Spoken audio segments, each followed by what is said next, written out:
قیامت کے دن اللہ تعالیٰ اپنے بندوں سے سوال پوچھے گا، اور قربان جائیں میرے نبی پاک علیہ السلام نے فرمایا ہاں وہ پوچھے گا، اور جب تک 5 چیزوں کا تم جواب نہیں دو گے تمہیں قدم نہیں اٹھانے دے گا۔ یا رسول اللہ کون کون سی 5 چیزیں؟ فرمایا اللہ پوچھے گا تم سے بتاؤ عمر کہاں گزاری،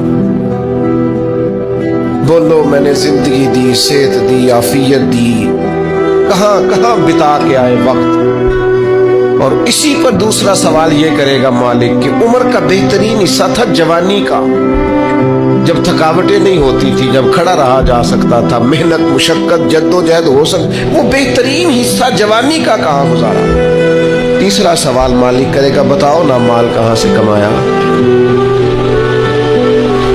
اور چوتھا سوال یہ تھا کمانے کے بعد بھی مالک تم نہیں تھے، گویا دیا تو میں نہیں تھا نا۔